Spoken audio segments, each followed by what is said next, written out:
पिता पुत्र पवित्र आत्मा को स्तुति हो। आज का दिन प्रभु ने हमें फिर से इकट्ठा किया, ये जूम के जरिए परमेश्वर को स्तुति करने के लिए हमें इकट्ठा किया। इसके लिए परमेश्वर को धन्यवाद करते हैं। और प्रभु ने 14 दिन से हमसे बातें कर रहा है। तो 14 बात प्रभु हमें स्वर्ग प्रवेशन के लिए कैसा कैसा जीने का है, क्या क्या करने का है करके तैयारी करने के लिए, स्वर्गीय प्रवेशन के लिए तैयारी करने के लिए क्या क्या करने का है करके हमें सिखाया। इसके लिए प्रभु को धन्यवाद करते हैं। आज 14 बातें हम चिंता करेंगे। सेकंड पीटर में पहले अध्याय का 10वीं वचन पढ़ेंगे। पहले अध्याय का 10वीं വചനം 1 പത്രോസ് 1-ാം അധ്യായത്തിൻ്റെ 10-ാം വചനം നമ്മൾ വായിക്കുക. നിങ്ങൾക്ക് വരുവാനിരിക്കുന്ന കൃപയെക്കുറിച്ച് പ്രവചിച്ച പ്രവാചകന്മാർ ഈ രക്ഷയെ ആരാഞ്ഞ് അന്വേഷിച്ചിരുന്നു. അവരിലുള്ള ക്രിസ്തുവിനാത്മാവ് ക്രിസ്തുവിനു വരേണ്ടിയ കഷ്ടങ്ങളെയും പിൻവരുന്ന മഹിമയെയും മുൻകൂട്ടി സാക്ഷീകരിച്ചപ്പോൾ സൂചിപ്പിച്ച സമയം ഏതോ എങ്ങനെയുള്ളതോ എന്ന് പ്രവാചകന്മാർ ആരാഞ്ഞു നോക്കി. അവർ തങ്ങൾക്കായിട്ടല്ല നിങ്ങൾക്കായിട്ടത്രേ ആ ശുശ്രൂഷ ചെയ്യുന്നു എന്ന് അവർക്ക് വെളിപ്പെട്ടു. സ്വർഗത്തിൽ നിന്ന് അയച്ച പരിശുദ്ധാത്മാവിനാൽ നിങ്ങളോട് സുവിശേഷം അറിയിച്ചവൻ അത് ഇപ്പോൾ നിങ്ങളെ ഗ്രഹിപ്പിച്ചിരിക്കുന്നു. അതിലേക്ക് ദൈവദൂതന്മാരും കുനിഞ്ഞു നോക്കുവാൻ ആഗ്രഹിക്കുന്നു. നോക്കിക്കേ, അവിടെ പറഞ്ഞിരിക്കുന്നത് എന്താണ്? നമ്മെ വിളിച്ച വിളിയിലേക്ക് സ്വർഗദൂതന്മാർ പോലും കുനിഞ്ഞു നോക്കുന്നു എന്നാണ് അവിടെ എഴുതിയിരിക്കുന്നത്.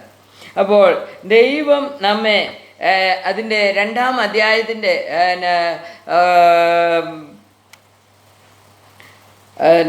2-ാം അധ്യായത്തിൽ നമ്മൾ വായിക്കുമ്പോൾ അവിടെ നമ്മെ വിളിച്ച് വേർതിരിച്ചതായിട്ട് നമുക്ക് എന്തിനു വേണ്ടിയാണ് ദൈവം നമ്മെ വിളിച്ചിരിക്കുന്നത് എന്ന് അവിടെ നമുക്ക് കാണുവാൻ കഴിയുന്നുണ്ട്. നമ്മുടെ വിളിയും തിരഞ്ഞെടുപ്പും നമ്മൾ മനസ്സിലാക്കിക്കൊണ്ട് ജീവിക്കണം എന്ന് നമ്മളോട് കർത്താവായ യേശു ക്രിസ്തുവിൻ്റെ വചനത്തിൽ കൂടി ദൈവം നമ്മെ വിളിച്ചറിയിക്കുന്നുണ്ട്. എന്നാൽ ഇന്ന് നമ്മൾ വായിച്ച വചനം ഇങ്ങനെ പറയുകയാണ്, നിങ്ങൾക്ക് വരുവാനിരിക്കുന്ന കൃപയെക്കുറിച്ച് പ്രവചിച്ച പ്രവാചകന്മാർ ഈ രക്ഷയെ ആരാഞ്ഞ് അന്വേഷിച്ചിരുന്നു.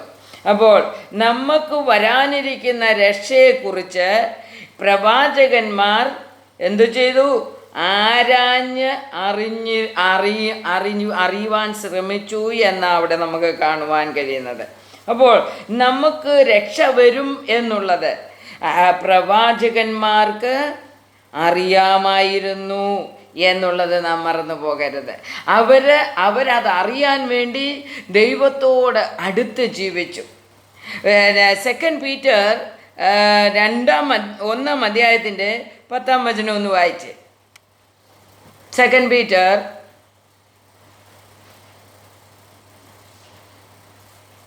1-ാം അധ്യായത്തിൻ്റെ 10-ാം വചനം.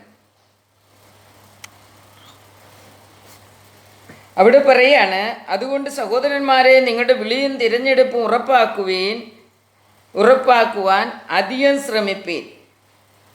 ഇങ്ങനെ ചെയ്താൽ നിങ്ങൾ ഒരു നാളും ഇടറിപ്പോകാതെ നമ്മുടെ കർത്താവും രക്ഷിതാവുമായ യേശു ക്രിസ്തുവിൻ്റെ നിത്യരാജ്യത്തിലേക്കുള്ള പ്രവേശനം ധാരാളമായി പ്രാപിക്കും. അപ്പോൾ നമ്മുടെ വിളിയും തിരഞ്ഞെടുപ്പും നാം മനസ്സിലാക്കി നാം എന്ത് ചെയ്യണം? മനസ്സിലാക്കാൻ അധികം ശ്രമിക്കണമെന്നാണ് എഴുതിയിരിക്കുന്നത്.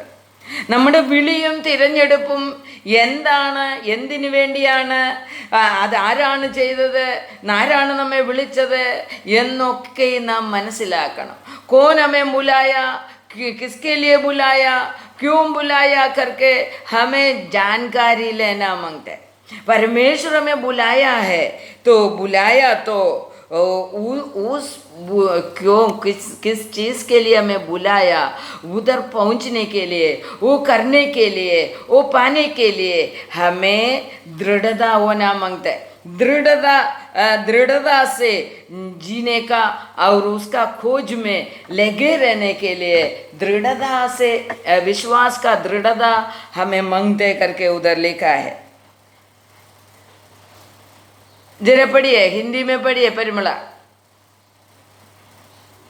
पहले 2 पीटर पहले अध्याय का 10वीं वचन।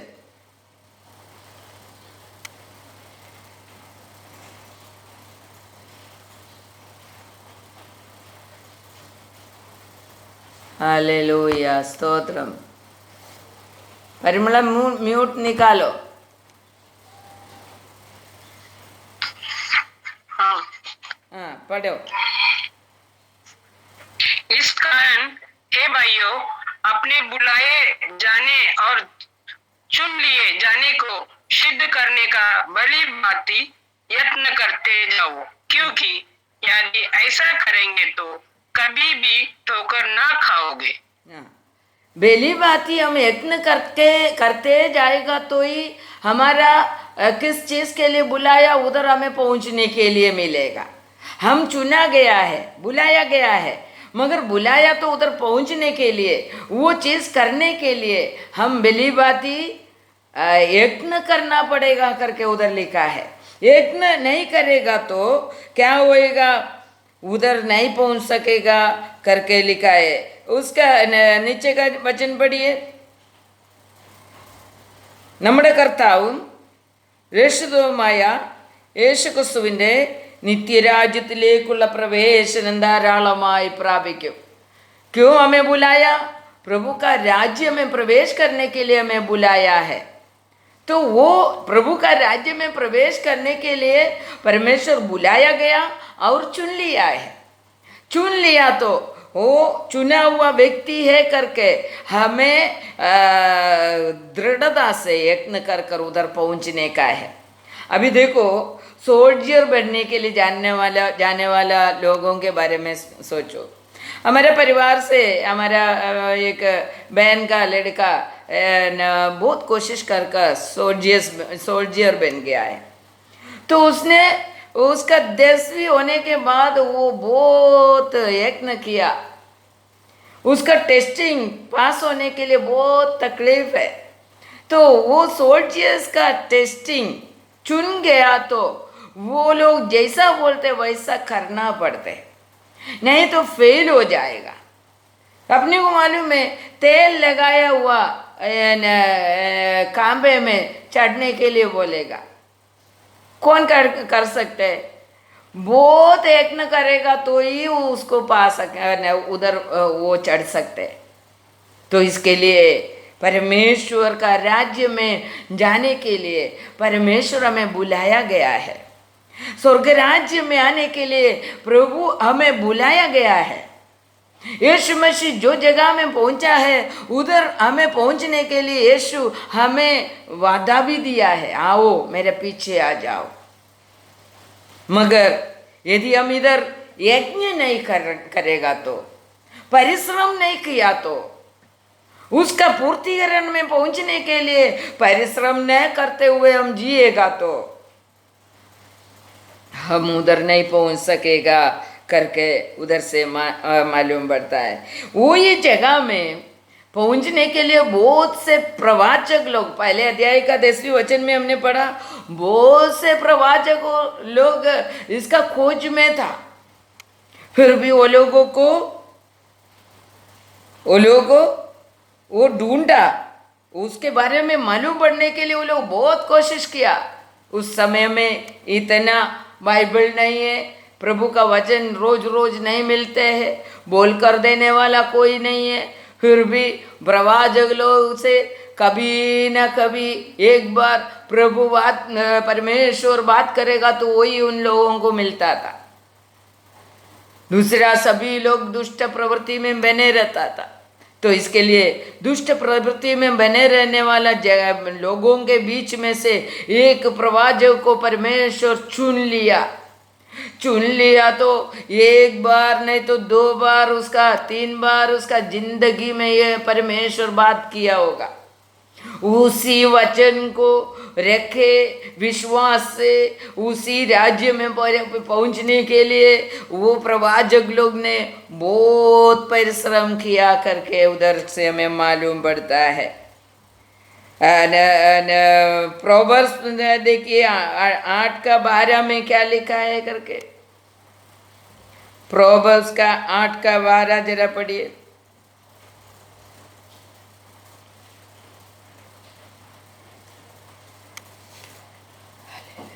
स्तोत्रम स्तोत्रम स्तोत्रम।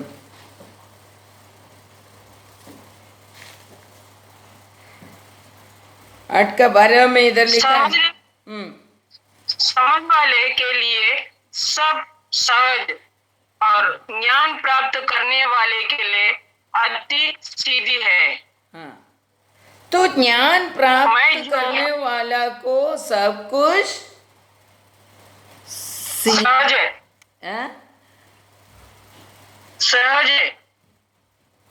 सहज मीन्स मैं जो बुद्धि हूँ चतुराई में बसाव करती हूँ और ज्ञान और विवेक के प्राप्त करती हूँ। तो हमें सूक्ष्म बुद्धि से जीना मांगते है, मीन्स एकदम अच्छा बुद्धि यूज करना मांगते है। हम ऐसा वैसा ये मूड के समान हम जीने से हमें स्वर्गराज्य जाने के लिए नहीं मिलेगा। हमें सूक्ष्म बुद्धि से जीने का है और सूक्ष्म बुद्धि से परमेश्वर का वचन पढ़ने का है, वचन ध्यान करने का है, तभी हमें मिलेगा परमेश्वर का राज्य जाने के लिए जो रास्ता। परमेश्वर का राज्य जाने के लिए रास्ता खुल जाने के लिए हम खोज में रहने के लिए हमें सूक्ष्म बुद्धि मांगते।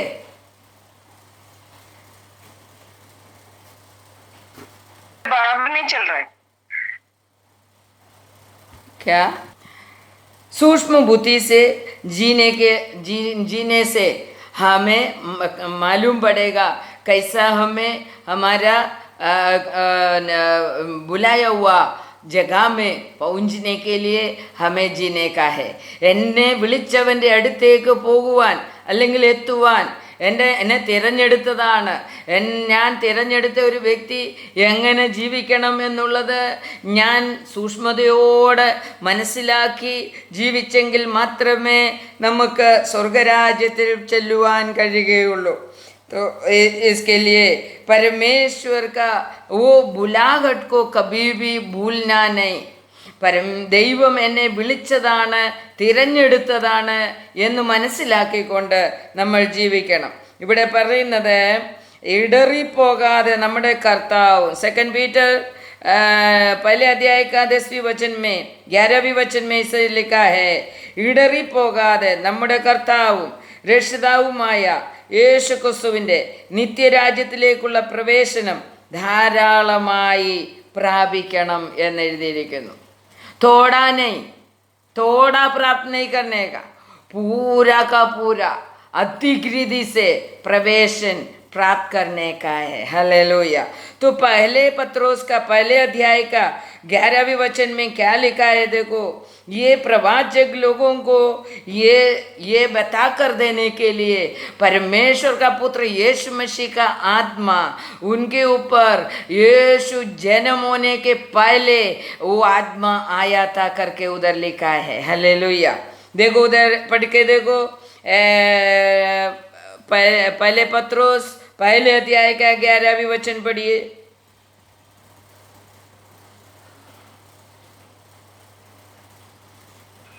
म्यूट खोल के पढ़िए। उन्होंने इस बात की खोज की कि मसीहा का आत्मा से उनमें था और पहले ही से मसीहा के दुखों की और उसके बाद होने वाली महिमा की गवाही देता था। देखा, मसीहा का आत्मा पहले से ही वो लोग के ऊपर आया था।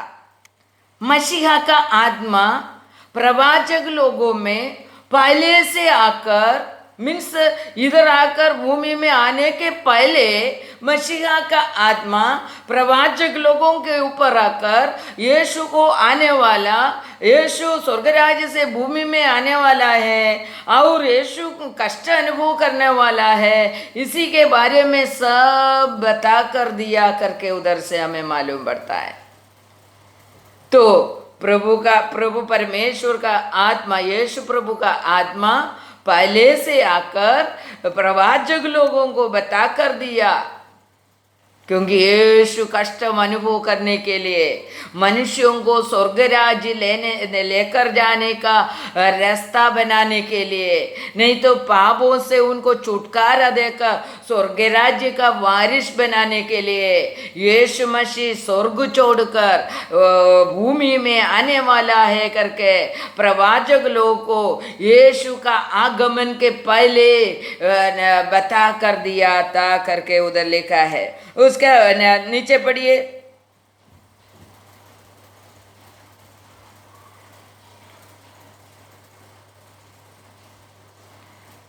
11 का 12 पढ़िए।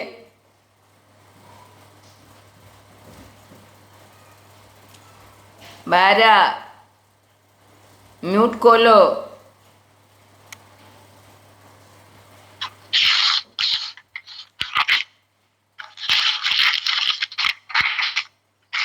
पहले पत्रोस का पहले अध्याय का 12 पढ़िए।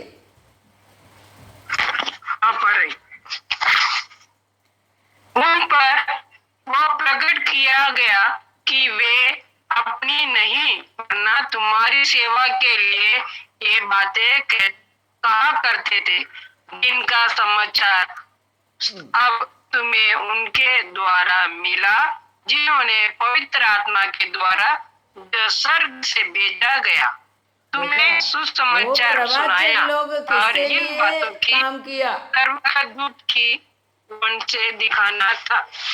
तो प्रवाचक लोग ने किसके लिए प्रवाचक लोगों के द्वारा ये बात बता कर दिया, हमारे लिए बता कर दिया है।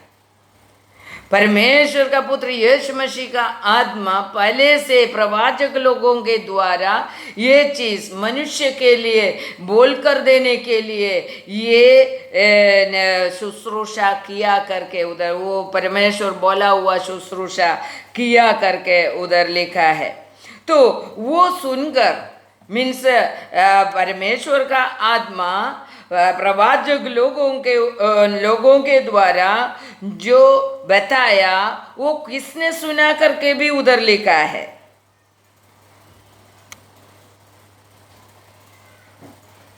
उसके नीचे एकदम नीचे का वचन पढ़िए, 12 का लास्ट।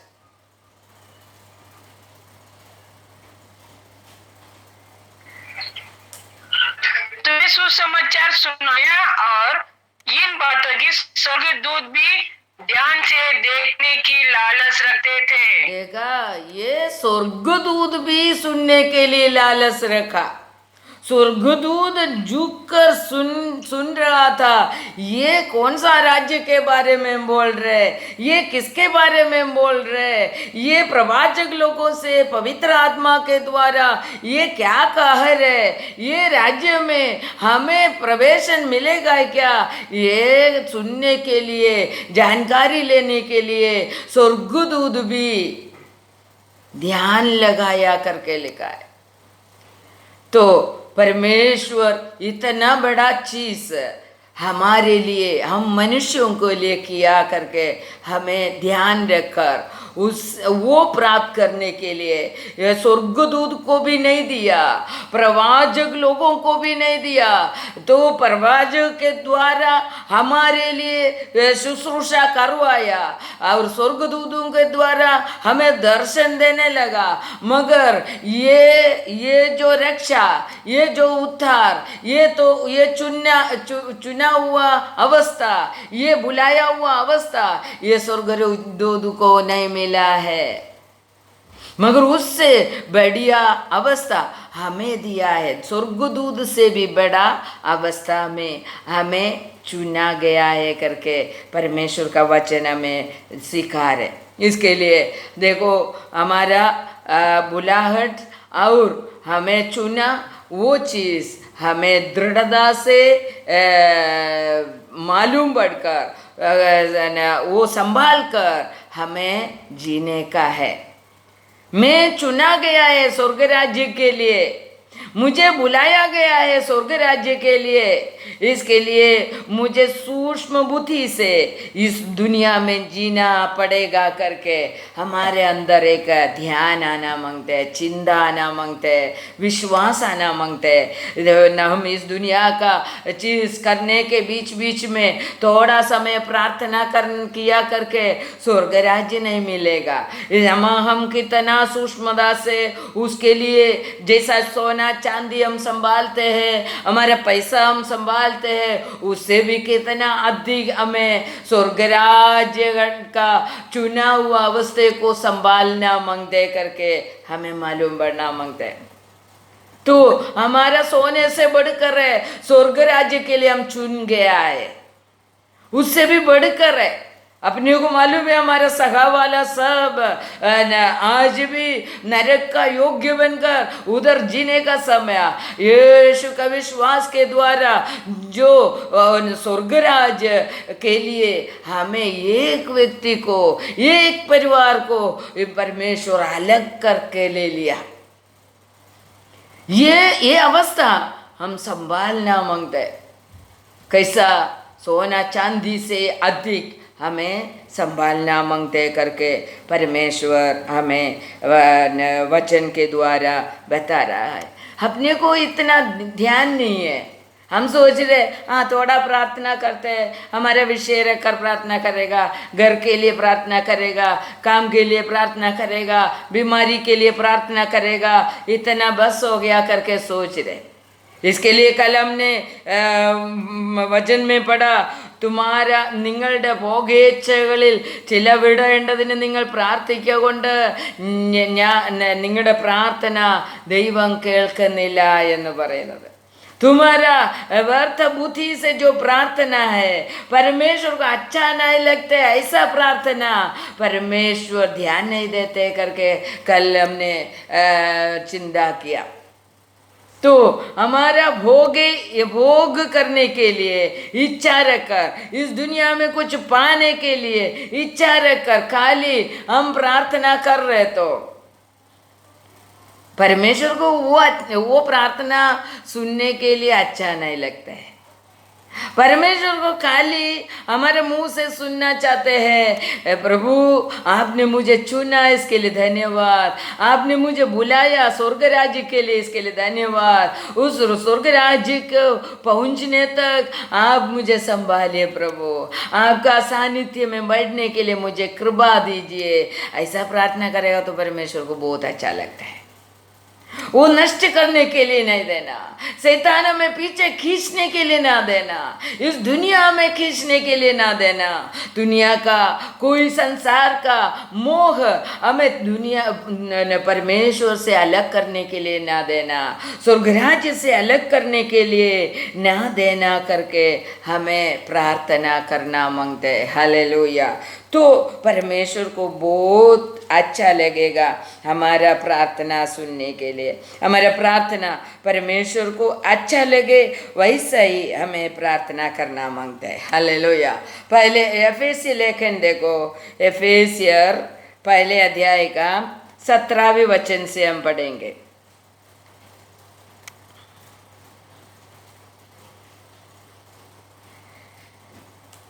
उसका 17वें वचन में ऐसा लिखा है, നമ്മുടെ കർത്താവായ യേശുക്രിസ്തുവിന്റെ ദൈവവും മഹത്വമുള്ള പിതാവുമായവൻ നിങ്ങൾക്ക് തന്നെക്കുറിച്ചുള്ള പരിജ്ഞാനത്തിൽ ജ്ഞാനത്തിൻ്റെയും വെളിപാടിൻ്റെയും ആത്മാവിനെ തരേണ്ടതിന് നിങ്ങളുടെ ഹൃദയദൃഷ്ടി പ്രകാശിപ്പിച്ചിട്ട് അവൻ്റെ വിളിയാലുള്ള ആശ ഇന്നതെന്നും വിശുദ്ധന്മാരിൽ അവൻ്റെ അവകാശത്തിൻ്റെ മഹിമാധനം ഇന്നതെന്നും അവൻ്റെ ബലത്തിൻ്റെ വല്ലഭത്വത്തിൻ്റെ വ്യാപാരത്താൽ വിശ്വസിക്കുന്ന നമുക്ക് വേണ്ടി വ്യാപരിക്കുന്ന അവൻ്റെ ശക്തിയുടെ അളവറ്റ വലിപ്പം ഇന്നതെന്നും നിങ്ങൾ അറിയേണ്ടതിന് പ്രാർത്ഥിക്കുന്നു. നോക്കിക്കേ, നമ്മൾ തിരഞ്ഞെടുത്തവർ തിരഞ്ഞെടുക്കപ്പെട്ടവർ അറിയേണ്ട ചില കാര്യങ്ങളാണ് അവിടെ പറഞ്ഞിരിക്കുന്നത്. चुना हुआ व्यक्ति को मालूम जानकारी, इस चीज़ का जानकारी होना मांगते हैं. क्या है, जरा हिंदी में पढ़िए. पहले एफेसियन का पहले अध्याय का 17वें वचन से पढ़िए.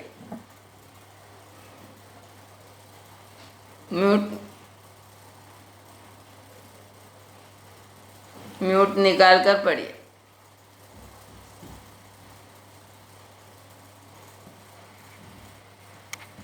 हमारे प्रभु यीशु मसीह का परमेश्वर का जो महिमा का पिता है तुम्हें अपनी पहचान में ज्ञान और प्रकाश की आत्मा दे और तुम्हारे मन की पहले आगे ज्योति हो कि तुम ज्ञान ले कि उनकी बुलाहट की आशा क्या है और पवित्र लोगों में उसकी निराशा की महिमा का. देखो, परमेश्वर बोलते हैं उसका परमेश्वर को हमें बुलाने के लिए कुछ आशा है करके उधर लिखा है. परमेश्वर चाहते हैं हम ज्ञान से भर जाए, हम सूक्ष्म बुद्धि से जिए और परमेश्वर का ज्ञान से भरे, स्वर्ग राज्य का ज्ञान से भर जाना मांगते हैं. और इस दुनिया का दुष्टता से वैर रखने के लिए वो दुष्टता के बारे में भी जानकारी लेना मांगते हैं. दुनिया कैसा है करके भी ज्ञान लेना मांगते हैं. वो ज्ञान हमारे अंदर रखे हुए ये दुष्टता, दुनिया का दुष्टता मुझे स्वर्ग राज्य से अलग करने के लिए नहीं देने का, मैं नहीं गिरने का, ऐसा सूक्ष्म बुद्धि से हमें इस दुनिया में जीना मांगते हैं. तो परमेश्वर आशा रखता है मैं चुना हुआ एक एक व्यक्ति, मैं बुलाया हुआ एक एक व्यक्ति मेरा वचन के अनुसार जीने के लिए. हम सोचेगा इस दुनिया में दुष्टता है, वो दुष्टता भी करे, ये वचन भी पालन करे, और ये वचन पालन करने के लिए पूरा नहीं होएगा तो भी चलेगा, थोड़ा वचन पालन कर कर प्रार्थना कर कर जिएंगे. ये परमेश्वर नहीं चाहते हैं. अभी मैंने बोला सोल्जियर्स को चुन गया, उसका इंटरव्यू पास हो गया, तो वो इंटरव्यू पास होने से वो सोल्जियर का काम में नहीं लगेगा, क्योंकि उसको 3 महीने का टेस्टिंग और भी है. उसको प्रैक्टिस देते हैं. उस प्रैक्टिस करवाने का समय बहुत तकलीफ होते हैं. उस तकलीफ सहन कर कर सभी चीज में, सभी टेस्टिंग में वो पास होना मांगते हैं. शारीरिक टेस्टिंग, मन का टेस्टिंग और अपना मेहनत कैसा करते हैं उसका टेस्टिंग, और क्या क्या टेस्टिंग. उसमें फेल हो गया तो और भी हार्ड टेस्टिंग देगा. तो ये टेस्टिंग सब क्यों देते हैं? उसको एक काबिल सोल्जियर बनाने के लिए. तो परमेश्वर भी चाहते हैं हम चुन गया है. हम बपतिस्मा के द्वारा, परमेश्वर का वचन सुनने के द्वारा बपतिस्मा लिया, यीशु मसीह के नाम से, पिता पुत्र पवित्र आत्मा के नाम से बपतिस्मा लिया, तो हमें चुन लिया है. तो हम चुन लिया तो उसी के कारण हम स्वर्ग राज्य नहीं जाएंगे. तो हमें स्वर्ग राज्य जाने के लिए सिर्फ बपतिस्मा नहीं चलेगा, हमारा एक एक दिन का जीवन भी परमेश्वर टेस्टिंग करते रहते हैं. एक एक दिन का बात परमेश्वर टेस्टिंग करते हैं. एक एक दिन का प्रवृत्ति परमेश्वर टेस्टिंग करते हैं.